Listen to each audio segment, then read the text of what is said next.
best speakers up right now. Know that Jodi Koberinski, I love you so much. I've known you for over a decade.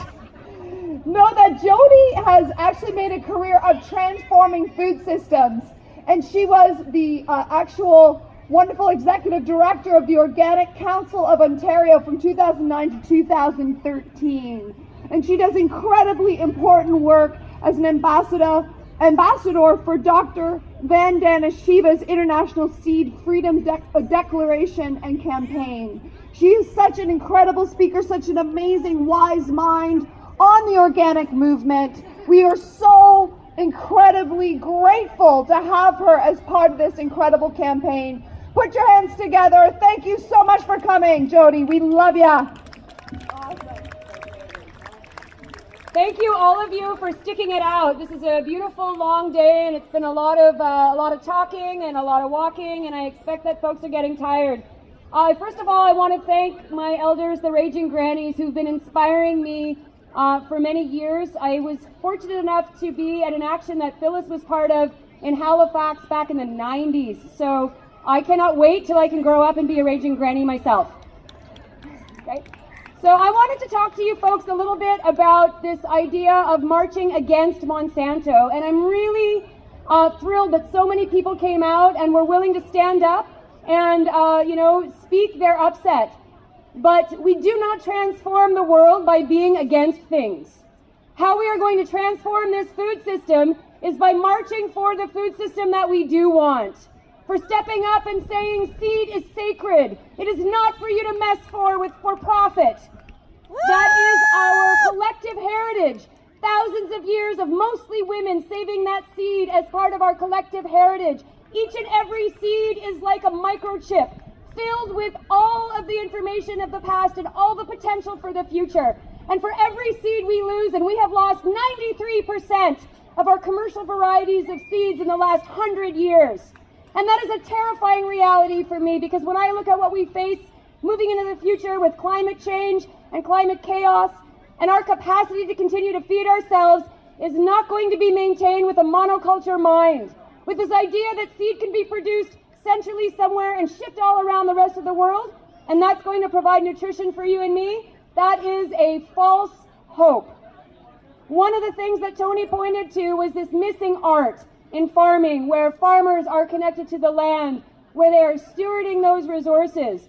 That is not because farmers wake up in the morning and say, I think today I'm going to go out and kill some bees, or how about today's the day I'm going to go out and pollute the water table. Those farmers, whether they're conventional or organic, who are still farming today, only 2% of our population, deserve our respect. Whether they are conventional or organic, and those conventional farmers who are using GMO are doing that because they've been told by experts, by their universities, and by this government that those seeds are safe for them to use.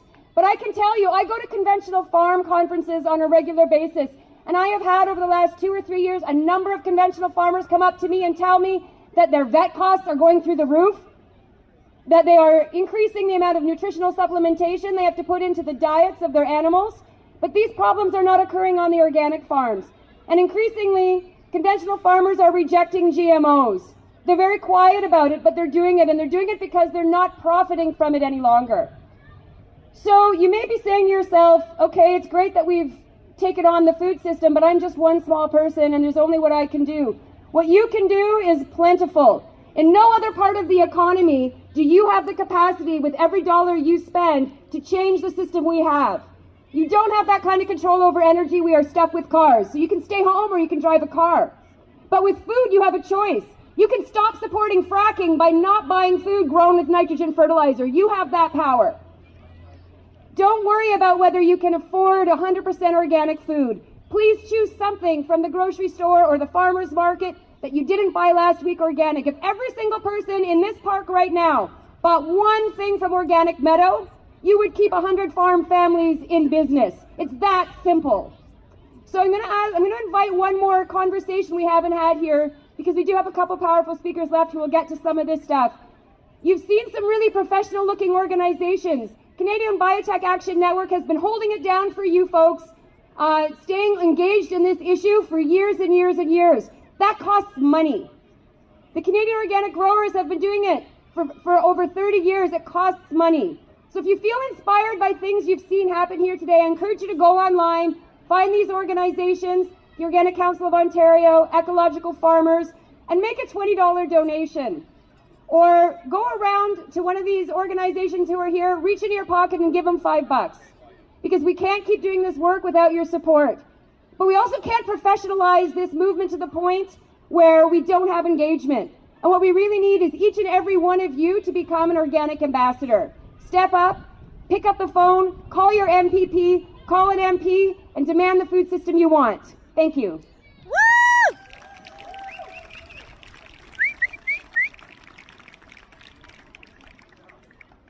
Okay, John, it's coming up.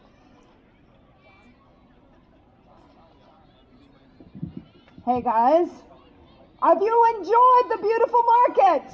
Yeah! Amazing! I want you to go up there and support one of the incredible, or two or three or four of the incredible vendors up there, as they are all GMO activists.